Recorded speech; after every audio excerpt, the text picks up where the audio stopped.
Number of guys who played really well. Defensively, 4 of 11 on third down, 85 yards rushing. Only give up 4 explosives. Obviously, the 3 takeaways plus the safety. A sudden change stop after the turnover we had, was big on defense. Offensively, I think what's to note is, man, we were, you take away the 4-minute drive at the end, we were 5 of 5 in the red zone, so we turned those into touchdowns. We didn't settle for field goals, 171 yards of yak, which is huge, man. That was big. That showed up for us. Most of that was Saint and Laporta, but everybody had a hand in it. Gibbs, certainly. Special teams, man. Fox, we put them down to the 3, to the 5, to the 8, to the 7. The 7 turned into the safety. And then, Bates on his kickoffs are so much better. That's helping the coverage units. Those guys, I thought, balled out. Special teams had a big day. So it was all together. That was a team win. Took all 3 phases. Defensively, man, Hutch and Alex had big games. Muhammad, Reeder, T.A., Rock, and Branch, were big on offense. Laporta, Goff. Goff's playing at a high level, very efficient. We put a lot on his plate, man, him getting us in the right play. David Montgomery, Sewell, Tesla, St. Brown, J-Mo. J-Mo, he didn't have this high production of, the catches, the targets, but, man, his blocking was outstanding in run game all day long. He was physical, getting after it. So he found another way to help us produce and help the offense. And then, obviously, Gibbs. Special teams, Craig Reynolds had a big game. Sailors, Nowowski, O'Connor, and then already mentioned Bates. So it was a good day. It was a good win. Yes, there's things to clean up, and we will clean them up, but then we're going to get ready for Kansas City. Questions? Can you speak to Jameson's work away from the ball, what he does, besides the blocking, but also just drawing defenders and opening things up for Laporta and also St. Brown underneath? Yeah, well, he gets a lot of attention put his way, when he's out there. They don't particularly want him to go over their head, so there's a lot of looks where either they stay deep, very deep, or they play a shell look over the top of him. And, it's not always the easiest thing. Your receiver, man, you feel like that's the best way to help is, you get the targets. But, man, he just he helped in other ways, and he didn't let it affect him. And he was going to help those other guys downfield. He was going to help our runners. And he did. He showed up in a big way, man. He was physical in the run game. So, he's a team guy, man, and we appreciate that about him. Barnes said yesterday that one of the things the defense does every week is watch all the turnovers from the previous week. I'm just curious what the objective of that is. Well, I think a lot of it is you may figure out different tricks of the trade. I think sometimes that's a lot of it, man. You watch different styles, how they're coming out, how guys are getting them, the way they punch them out, where they're coming from, up from behind, or D-line rallying. They're coming out of the stack, violent tackle on the ball or a violent hit, the interception. So I think it's just sometimes, man, I can put that in my own arsenal. That's something I could try. You see it, it's just another way to emphasize it. You mentioned T.A. off the top as one of the guys that played pretty well yesterday. Can you expand on that a little bit, just what you saw? And then, he's been battling things off and on since camp. Does he have to just fight through that a little bit more to get on the field? He was I just thought he was very competitive. I thought he was calm. I thought he was cool. And I thought this was one of the better games he's played in a while. I thought he was really good. And, we put a lot on him, and I thought he answered the bell. So, unfortunately, he's going to be out for a while. He's going to be out for a long time. The rest of the season type? I don't know that, but it'll be a while. It's going to be a while. The last question that was asked to you last night about just this team scratching the surface at this point. To be 4-1, to be tied atop the NFL with your record, and you look at the tape and see the room for improvement, how proud are you of this group for where they are now, and how much does it still fire you up to know that with 4 wins there is that growth?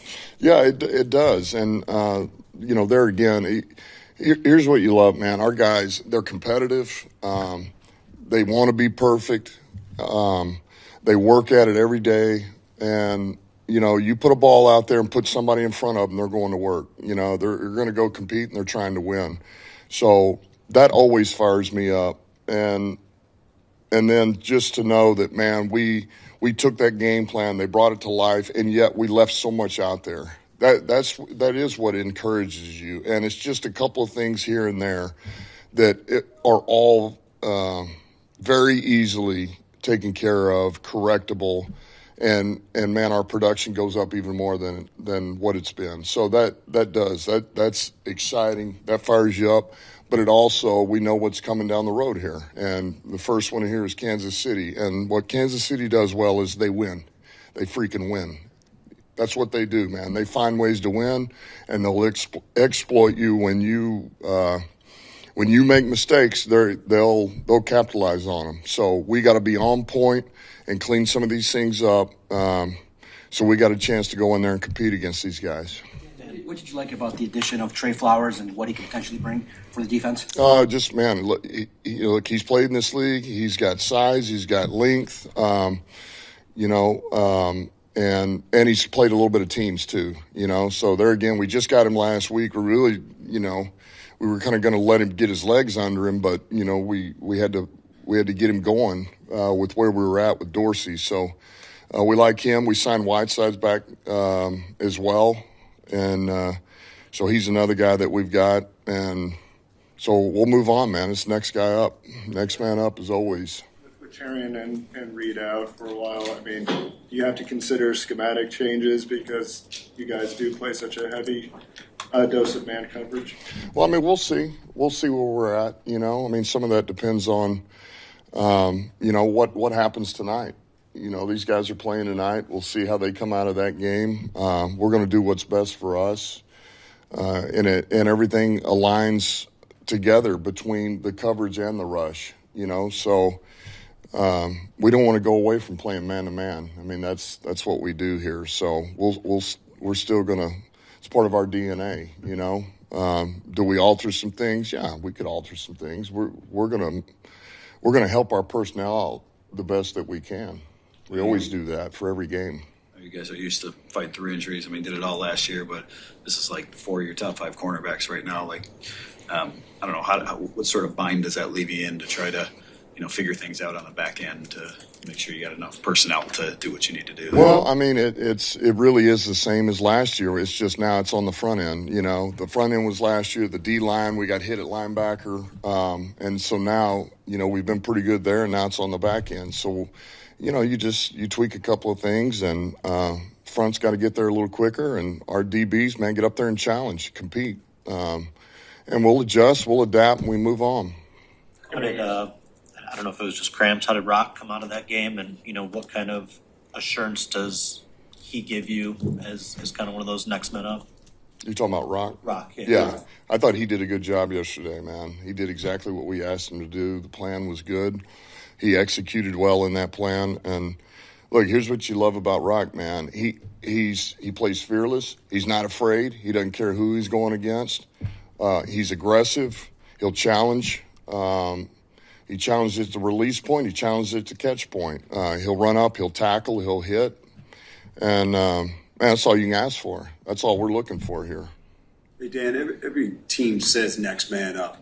But when you guys have been through what they've been through last year, and as you pointed out, even years before that, are they even more hardened to this type of thing where they don't blink when somebody goes down? Yeah, our guys know that. They know what it is. And look, I mentioned this before. This train doesn't stop for anybody. It doesn't matter who it is or what it is. We got to go. Nobody cares. Nobody's going to feel sorry for you. You're putting your best 22 out there, offense, defense, and special teams, by the way. And you got to find a way to win the game. And you use all 3 phases to do it. And we will use all 3 phases to do it. So Dorsey popped up late last week. What's his status? Yeah, he'll be out for a while. Nope, Dorsey was it. If Khalif can't go next week, what would that mean for the opportunities for Isaac Tislow? Certainly they go way up, and those will be important reps for him. Thought he stepped in yesterday. I mentioned this last night, and he got the mental reps, but he didn't get all the physical reps. Once Leaf went down, we thought he stepped up and really handled his business well. I mean, he helped us, so that's impressive for a young guy to mentally know. What his job description is for those plays. So now he's going to get more play time. And he will now get these reps for sure in practice, which will only help him. So he'll be ready to go, and then we'll see where Leaf's at on Wednesday. We'll know more. Thanks, guys. Thank you. Okay. Yep.